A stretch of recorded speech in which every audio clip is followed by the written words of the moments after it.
The fluorescent lights of Memorial Hospital hummed their lonely midnight song as Marcus wiped down the fourth-floor corridor, his reflection ghosting across the polished tiles. At 42, his hands told stories his mouth never would, calloused from years of pushing mops and raising a daughter alone, weathered from choosing pride over pity.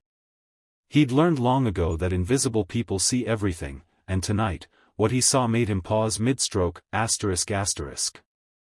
Dr. Sarah Chen sat crumpled against the wall outside the staff lounge, her white coat wrinkled, mascara-stained tears cutting tracks down her cheeks. In 3 years of night shifts, Marcus had never seen the composed surgeon look anything less than immaculate. She didn't notice him at first, lost somewhere between exhaustion and despair, her phone clutched in trembling hands. "Dr. Chen?" Marcus's voice was soft, the kind of gentle that comes from comforting a scared child at 3 a.m. "You all right?" She looked up, startled, quickly wiping her face with her sleeve, a gesture so human it made her seem younger than her 36 years. "I'm fine. It's nothing." Marcus had heard that particular brand of nothing before. He'd said it himself the night his wife left, the morning he couldn't afford his daughter's field trip, the afternoon he'd chosen between electricity and groceries. Nothing was never nothing. "I'll just be over here if you need anything," he said, returning to his cart. Sometimes people needed space more than solutions. 10 minutes passed. Then, "My parents are coming tomorrow." Her voice cracked like river ice in spring. "They're bringing him." Marcus kept working, letting silence invite her story. "Richard. My ex-fiancé." The words tumbled out now, a dam finally breaking. "We broke up 6 months ago because he wanted a wife who'd quit medicine, stay home, host dinner parties. My parents loved him. Still do. They never understood why I chose this over the life he offered. And tomorrow, they're all coming to the hospital charity gala together. To show me what I gave up. To prove I made the wrong choice." She laughed bitterly. "My mother called it an intervention. Said if I saw Richard again, saw how successful and settled he is, I'd come to my senses. Stop playing doctor and start being a proper daughter." Marcus stopped mopping. He thought of his own daughter, Zoe, 15 years old and fierce, who wanted to be an aerospace engineer despite her guidance counselor suggesting cosmetology school. He thought of every time someone had made him feel small for the honest work that kept a roof over their heads. "Playing doctor," he repeated quietly. "Ma'am, I've seen you save 3 lives this week alone. Ain't nothing playful about that." Sarah's eyes met his, and something shifted, recognition, maybe, of a fellow warrior in life's invisible battles. "They'll ask where my boyfriend is. I lied and said I was seeing someone just to get them off my back. Now they want to meet him." She shook her head. "It's stupid. I'm a grown woman. I shouldn't care what they think." "But you do," Marcus said simply. "Because they're your family. I just wish. I wish I could show them that I'm happy. That my life has meaning even if it doesn't look like theirs."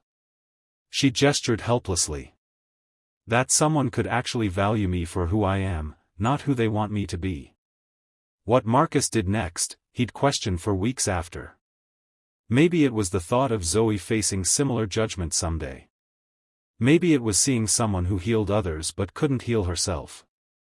Maybe it was just that sometimes, kindness demands we step outside the carefully drawn lines of our own lives.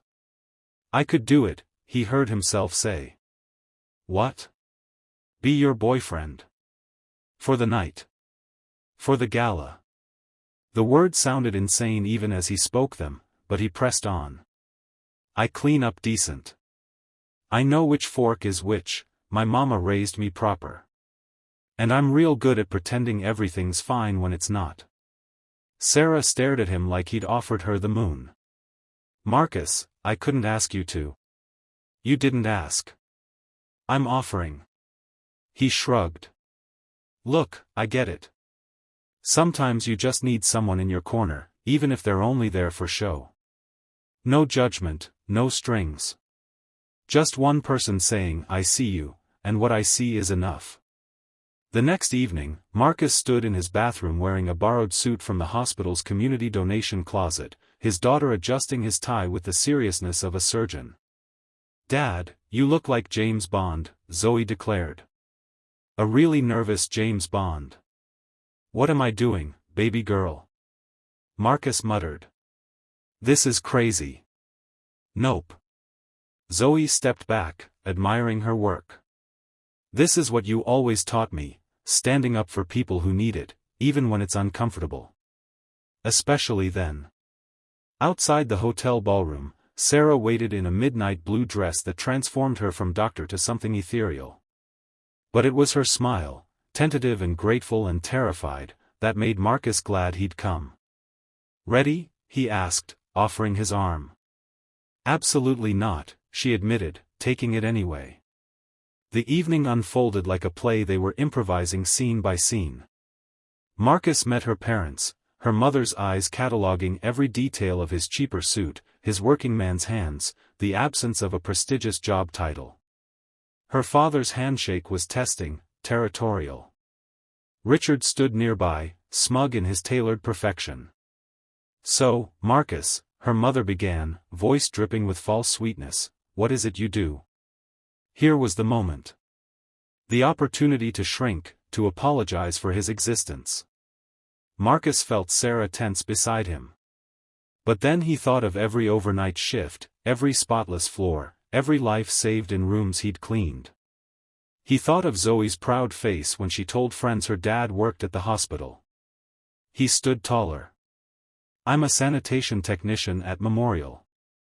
I make sure the operating rooms are sterile, the halls are safe, that the doctors and nurses have a clean environment to save lives in. Been doing it 11 years now. Raised my daughter on those wages, and I'm proud of every single day." The silence was deafening. Richard smirked. Her mother's lips thinned. But Sarah's hand found his and squeezed hard. "Actually," Sarah said, her voice steady as a scalpel, "Marcus does something I could never do. Last week, he stayed 4 hours past his shift to help clean after a mass casualty event. He works while his daughter sleeps so he can be there when she's awake. And somehow, he's taught her more about compassion and integrity than I learned in 4 years of medical school." She turned to face her parents fully. "You wanted me to meet Richard again? To see what I gave up? I see it clearly.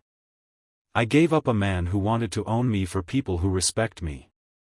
I gave up dinner parties for saving dinner tables, keeping families whole by keeping people alive. And if that makes me a disappointment, then I'm proud to disappoint you." Her mother gasped. "Sarah, we only want to control me. To reshape me into something you can brag about at the country club." Tears shimmered in Sarah's eyes but didn't fall. "I'm done apologizing for having purpose beyond your approval." Marcus watched something beautiful happen then, a woman shedding the weight of expectations like a butterfly emerging from a cocoon, fragile but free. And though his job here was technically done, though he could walk away having played his part, he found he didn't want to. "Dr. Chen," he said softly, "could I have this dance?" On the dance floor, away from judgmental eyes, Sarah whispered, "Thank you. For seeing me. For standing with me." "Thank you," Marcus replied, "for reminding me that doing the right thing never needs to apologize." 3 months later, Marcus arrived for his shift to find an envelope taped to his cart. Inside, a check from Sarah's parents, a donation to Zoe's college fund with a handwritten note, "In honor of the man who taught our daughter her worth. With sincere apologies and respect." But it was the second envelope that made him smile, a simple card from Sarah, "Coffee before my shift? I'd like to get to know my boyfriend for real this time. No pretending required." Some people spend their whole lives searching for the moment that changes everything. Marcus had learned the truth while mopping hospital floors in the quiet hours: change doesn't come from grand gestures or perfect circumstances. It comes from showing up, speaking truth, and reminding someone, even just one person, that they're authentic.